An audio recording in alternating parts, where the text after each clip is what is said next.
비교적 젊을 때부터 연대나 세브란스에 설교하러 자주 왔다 갔다 하는 목사 중에 한 사람인데, 올 때마다 시집에 가는 새댁처럼 늘 긴장이 되고 약간 서먹하고 그랬는데, 이제 시니어가 되고 나니까 저도 세브란스 병원에 정기 출근하는 가족이 됐습니다. 네, 한 달에 한 번은 꼭 와서 선생님을 뵙고 또 잘 관리했습니다 하고 칭찬 들을 때도 있고, 이러다 큰일 납니다 그리고 꾸중 들을 때도 있고 그렇습니다. 그러고 여기서 보니까 여러분들 한 분 한 분이 친정 식구 얼굴 보는 것처럼 아주 친밀합니다. 아주 편안하고 그렇습니다. 유치부에 선생님이 뭐든지 물으면 척척 대답을 잘하는 척척이라는 아이가 있었습니다. 선생님이 물었대요. 우리가 용서받기 위해서는 어찌 해야 되지요? 그랬더니 죄를 지어야 돼요. 우리가 천국 가기 위해서는 우리가 무엇을 해야 되지요? 그랬더니 죽어야지요. 아주 척척 대답을 잘 했다고 합니다. 부활을 얘기하려고 할 때에 죽음을 얘기하지 않고 부활을 얘기할 수는 없는 거지요. 저는 6.25의 상처로 30이 갓 되기 전에 제가 7, 8살 되었을 때에, 또 제 동생이 2, 3살 되었을 때에 우리 어머님은 청상이 되셔서 평생을 함께 살았습니다. 이제 제 어머니와 떨어져서 산다는 것 한 번도 생각해 보질 못했는데, 지금으로부터 한 5, 6년 전 죽음의 그림자가 제 어머니에게 점점 다가오고 있다고 하는 것을 느끼게 되었습니다. 그래서 임종 예배를 제가 집례를 할 수밖에 없는 막다른 시간이 되었습니다. 그래서 제 어머니에게 죽음을 준비해 드려야 되겠다 생각하고 예배를 드리면서 어머니에게 얘기했습니다. 어머니, 저는 어머니가 저하고 평생 살 줄 알았어요. 근데 우리 예수님께서 우리 어머니를 더 보고 싶대요. 예수님 사랑하시잖아요. 예수님 곁으로 가 계세요. 그러면 어머니 기도해 주신 대로 우리가 잘 살다가 어머니 뒤따라 갈게요. 그리고 예배 드리고 성찬 예식을 거행했어요. 그리고 우리 가족이 어머니에게 세종례를 거행하면서 손발을 닦아드리면서 울음을 함께 나누면서 예배를 드리고, 하나님께서 우리 어머니를 불러가시는 시간을 우리 가족들이 지켜보면서 기다리고 있었습니다. 그런데 내 어머니에게 죽음을 준비해 드렸는데 정작 내가 어머니를 보내드릴 준비가 안 돼 있는 거예요. 그때 그 오는 충격. 저 아주 어린 나이에 어머니는 나의 애인이었고 어머니였고 친구였고 어머니에게 내는 남편이었고, 그리고 평생을 살았는데 어머니를 보내드려야 되겠다 생각하니까 이게 준비가 안 되더라고요. 굉장히 어려웠던 순간 시간을 보내고 그걸 이겨내는데 퍽이나 어려운 시간들을 보내곤 했습니다. 세월호 이 사건으로 사랑하는 아이들을 잃어버린 그리고 죽음을 찾지 못한 마지막 어버이들을 위로하러 가본 적이 있습니다. 근데 거기 갔을 때에 그분들이 왜 이렇게 힘들어하나, 그리고 가서 사귀어 보니까 이유가 있더라고요. 한 번도 이 아이가 나보다 먼저 갈 거라고 생각을 안 한 거예요. 그리고 여행 갔던 아이가 돌아오지 않았으니까, 죽음으로 돌아왔으니까, 그리고 죽음조차 돌아오지 않았을 때에 그걸 받아들인다는 게 얼마나 어려웠는지 모릅니다.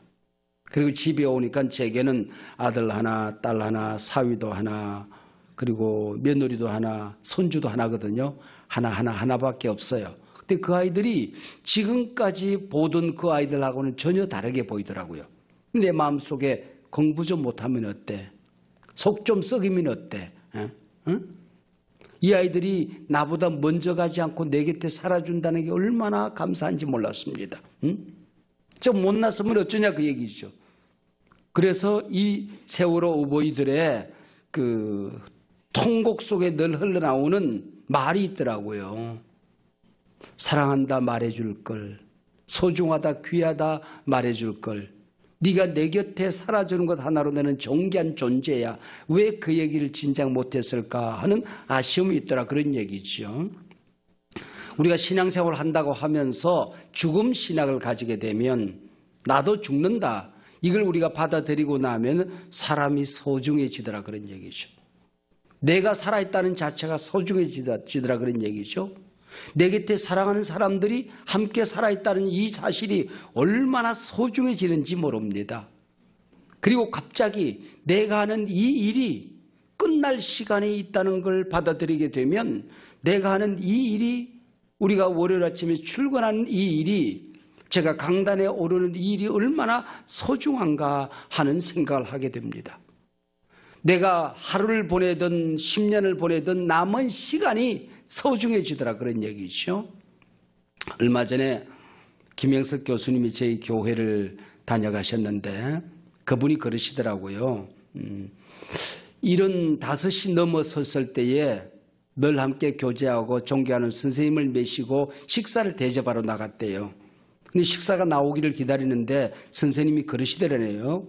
김 교수 금년에 몇 살이요? 그러더래요. 그래서 내가 75입니다. 그렇게 대답했지요. 그러더니 그분이 그러시더래요. 어깨를 툭 치면서 좋을 때다야. 일 많이 해라. 나는 이제 마무리를 해야 되겠는데 아이고 좋을 때다요. 그러시더라는 거야. 가만히 생각하니까 당신 인생에서 가장 좋았던 때가 70살에서 75살 그 기간이 자기 인생의 클라이막스였대요. 그래서 좋은 시간을 내가 보내고 있구나. 그렇다고 한다면은 하나님이 나를 부를 때까지 내 인생의 클라이막스를 향하여 내가 가야 되겠다. 지금부터 시작이다. 그렇게 살다 보니까 100년을 사셨다고 그렇게 말씀을 하시더라고요. 제가 여러 번 죽을 고비를 좀 넘겼거든요. 뭐 다 얘기 못하지만은 제 개구장이라서 중학교 1학년 때에 우리 동리에서 가장 큰 나무 꼭대기에 올라갔어요. 거기 올라갔다가 다람쥐처럼 뛰어다니다가 떨어졌어요. 거기 떨어지는데 내려오면서 그 나무 가지를 하나로 안고 이제 떨어지는 거야. 왜냐하면 내려올 때마다 걸리는 쪽쪽 안기니까. 그리고 제가 얼마 전에 신학대학에서 설교를 하고 강원도 KBS 공개홀에서 청소년 집회를 인도하러 가고 있는 중이었습니다. 아내가 운전을 하는데 그 언덕에서 차가 굴렀어요. 그리고 옆으로 이제 차가 이제 굴러가는 거예요. 그러면서 두 번 다 사람은 이렇게 가는 거구나 이 생각을 하는데 나는 여러 가지 불안할 줄 알았어요. 내가 못된 짓을 많이 하는 사람이니까 이 시간에 회개하겠지. 그런데 그런 게 안 되더라고요. 그냥 평안하더라고요. 야, 그 참 신비하더라고요. 뭐 생각이 없어요. 이렇게 가는 거나 그것만 딱 느껴지면서 아무 생각이 없고 마치 그 천국으로 빨려 들어가는 것 같은 그런 느낌 속에서 마음이 편해지더라고요. 죽음을 준비하고 산다는 게 이게 얼마나 근사한 일이냐 그런 얘기죠. 우리가 부활절을 맞으면서 보내면서 정말 내가 죽은 존재인가? 오늘이 내 인생의 마지막 날이라도 나는 부활을 경험한 영생을 경험한 믿음을 가진 사람인가? 이걸 확인하지 않고 부활절을 보낼 수는 없지 않겠습니까? 저도 꽤나 살았는데 제가 살아본 하루 1년 가운데 작년 여름이 제 느낌상 가장 더웠던 것 같아요. 제 느낌이에요. 제 통계는 아닙니다만은 제 느낌상 가장 더웠던 한 해가 아니었나 그 생각이 들어요. 하도 더우니까 어느 신문 만평에 이런 그림이 있었어요. 공덕묘지 무덤 하나가 너무 더우니까 땀을 뻘뻘 흘리면서 더워 죽겠네 이렇게 돼요. 그런데 옆에 있던 무덤이 뭐라고 그런 거를 야 임마 너 벌써 죽었어. 여러분 오늘 본문 사실은 그 로마서 6장 1절로 11절을 읽었어야 되는데 이 본문 안에 죽었다는 말이 10번 이상 나와요. 이렇게 살아있는데 죽었대요. 예수 믿는 사람은 이미 죽은 존재다 그런 얘기입니다. 얼마 전까지만 하더라도 유행처럼 번졌던 말이 하나 있습니다. 웰빙, 잘 먹고 잘 살자는 얘기가 굉장히 유행처럼 번졌어요. 조금 있으니까 몇 년 안 지났어. 근데 well aging, 잘 늙자. 건강하게 이 시니어를 잘 보내자. 이게 또 번져가더라고요. 요즘은 그것도 지나가 버렸어. well dying.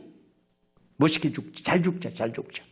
죽음의 그 순간이 내 인생의 클라이막스가 되게 하자. 이제 그 얘기예요. 성경에 보면 믿는 자는 영생을 가졌나니 그랬어요. 참 재미있는 말은 이 가졌다는 단어가 과거형이에요. 죽어서 가는 천국이 아니란 말이에요. 영생이라고 하는 게 이미 예수를 믿는 순간 우리는 영생을 가졌나니 이미 죽었다 그 얘기죠. 그래서 우리가 살다가 죄를 지어요. 그런데 죄를 묵상하지 말고 나를 의롭다고 말씀하신 justification, 칭의, 우리 하나님께서 너를 의롭다고 말씀하셨다. 여기에 집중하라는 거거든요. 율법에 집중하지 말고 율법으로부터 자유하는 나를 집중하라는 겁니다. 그게 죽음의 삶이죠. 내가 이 세상 살면서 유혹당하고 악한 영에 시달리는 것, 이거는 이미 지나간 것, 죽었단 말이에요. 내가 예수 안에서 어떻게 승리하는 삶을 살까? 내 안에 계신 예수님이 어떻게 빛나는 삶을 살도록 하시는가? 여기에 집중하자 그런 얘기입니다. 여러분, 죽은 율법과 죽은 죄에 대해서 묵상을 하게 되면 이길 길이 없어요. 상처를 묵상하고 이길 길이 없잖아요. 제가 한번 율법을 만들어 볼게요. 가령 신 거 생각하지 않기를 우리 합시다. 약속합시다. 네, 신 거. 그리고 신 걸 상상하고 입에 침이 고이면 그건 큰 죄입니다. 이런 율법을 만들어 놨습니다. 제가. 여러분 절대로 이제는 머릿속에 레몬을 질근질근 씹는 그런 상상해서는 안 됩니다. 그건 죄입니다. 네. 식초를 이렇게 통째로 마시고 침 흘리는 그런 상상을 해서는 절대로 안 됩니다. 번글번글 웃는 거 보니까 침이 고이는 모양이죠. 네. 상처받은 거, 미움, 그리고 분노, 죄, 이걸 이기려고 묵상해서는 못 이긴다는 거예요. 본문이.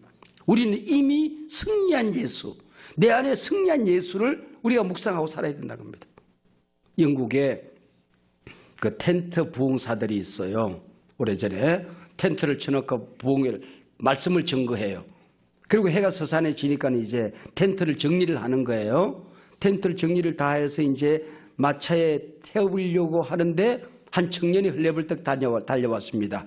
그리고 달려와서 마차를 세우고 물어요. 뭐라고 그런 거니? 선생님, 구원을 얻으려면 내가 뭘 해야 되나요? 그랬더니 이 부흥사가 너무 늦었어. 아니, 일찍 오려고 했는데 회사가 이러쿵저러쿵 해서 좀 늦었습니다. 나도 구원 얻고 싶습니다. 구원 얻기 위해서 뭘 해야 됩니까? 너무 늦었다니까. 무슨 얘기인 거 아니? 당신이 구원 얻기 위해서 무엇을 해야 된다는 것 자체가 이미 2000년 전에 끝난 거라 그런 얘기예요. 예수님께서 당신의 과거, 현재, 미래 모든 죄를 다 해결했는데 이제 와서 뭘 하다니? 그러면서 한 얘기 있습니다. 믿기만 하면 됩니다. 받아들이기만 하면 됩니다. 그래요. 이미 완성되었습니다. 당신의 구원이 완성되었으니 이제는 믿기만 하면 이것이 이루어진다 그런 얘기죠. 예수 믿는다는 게 뭘까요? 우리가 뭘 믿는다는 얘기일까요? 그분의 멋있는 설교, 그분의 기적 이런 건 아니잖아요. 이걸 뭐라고 하는 캐리그마라고 그러거든요. 십자가와 부활입니다. 내가 예수 안에서 죽었다. 이걸 믿어야 되는 거예요. 그리고 예수 안에서 나는 새로운 존재가 되었다. 부활했다. 이걸 믿는 게 믿음이다. 그런 얘기입니다. 믿음은 이걸 받아들이는 거다. 이걸 받아들이는 게 믿음이라고 하는 것입니다. 영접하는 것이다. 그런 얘기죠. 이미 내 죄, 내가 고민하는 문제 모두 내 것 아니다. 내 상처 내 것 아니다. 내 미움, 원수 용서하는 거 이건 내가 해야 될 일이 아니다. 우리 예수님이 다 이루어 놓은 걸 나는 받아들이기만 하면 된다. 이게 믿음이라고 하는 거지요. 한국의 지성이라 일컬어지는 이어령 박사는 예수를 믿는 분이 아니었습니다. 그의 딸 이민아 목사가 그 암에 걸려서 모든 치료를 거부하고 짤막하게 남은 시간을 간증을 하고 글을 쓰고 전도하는 일에 헌신하는 모습을 봅니다. 딸을 살려달라 먹나 울다가 예수를 믿었습니다. 세례를 받았습니다. 그분이 그런 고백을 해요. 사랑하는 딸이 죽음과 당당하게 맞서는 그 모습을 보면서 죽음보다 소중한 가치가 있다는 걸 알았다는 거예요. 죽음보다 소중한 비전이 있다는 걸 알았다는 겁니다. 내 생명, 내가 가진 모든 자원을 바쳐도 아깝지 않은 그 뭔가 새로운 세계가 있다는 걸 알게 되었다는 것이지요. 그래서 하나님께 약속합니다. 하나님, 제가 할 수 있는 것은 글 쓰는 재주밖에 없습니다. 이걸 가지고 당신을 위해서 앞으로 살겠습니다. 헌신하고 크리스찬이 됩니다. 그분이 금년에 86 되셨는데 암에 걸렸대요. 얼마 전에 이제 보도에 보니까 암에 걸렸는데 위로하는 분들에게 그래요. 뭘 그렇게 놀라십니까? 과일 안에 씨앗이 이미 들어있듯이 내 안에 이미 죽음도 있었고 병도 있었고 생명도 있습니다. 이제 남은 것은 이 마지막 남은 생명을 어떻게 하나님 앞에 바치고 이 씨앗이 죽으면은 다시 다른 열매가 맺혀질 것, 나는 그것만 생각하지 이제는 약함도 질병도 암도 친구인 것을, 그리고 뭐라 그러는 거 하니 내가 죽는다 생각하니 지금까지 내가 느끼던 하나님하고는 너무나도 다른 하나님, 하나님이 내게 생명을 주셨다는 이 사실이 너무나도 감사하더라, 그런 얘기예요. 그리고 나와 함께 살아준 이 한 사람 한 사람이 오늘도 만나는 이 사람들이 너무나도 소중해지더라고요. 내가 할 줄 아는 것, 내가 지금 하고 있는 이 일이 너무나도 감사하고 귀하다, 그런 얘기입니다. 그래서 죽는 사람은 이혼을 하지 않습니까? 이혼을 하는 사람이 미움이 있습니까? 집착이 있습니까? 나는 이혼을 하듯이 지금은 말하고 있습니다. 아침밥 한 그릇이 유언을 하듯이 밥을 먹고 있습니다. 지금 글을 쓰고 있습니다. 유언을 하듯 글을 씁니다. 내가 마지막 책 한 권을 남길 수 있다고 한다면 그 책은 유언이 될 것입니다 라고 얘기했습니다. 여러분, 예수님이 죽음 이기시고 부활하셨다, 이걸 다시 한번 내 속에 감사함으로 받아들이는 이 부활절 즐기지요. 나도 예수 안에서 죽었다. 이미 죽은 죄, 이미 죽은 율법, 이미 죽은 상처, 실패, 이게 나를 어찌하지 못할 것이다. 여러분, 병들 수 있어요. 근데 병에 지배를 받는 사람이 있고 병이 감히 나를 지배하지 못하는 사람이 있잖아요. 여러분, 가난이 나를 지배하지 못하는 사람이 있는 거거든요. 요셉은 애굽의 별들이 자기에게 절하는 꿈을 꿨단 말이죠. 그 별들에게 절하고 사는 그 중동의 미신들이 득실거리는 그때에 그것들이 나한테 절하는 거예요.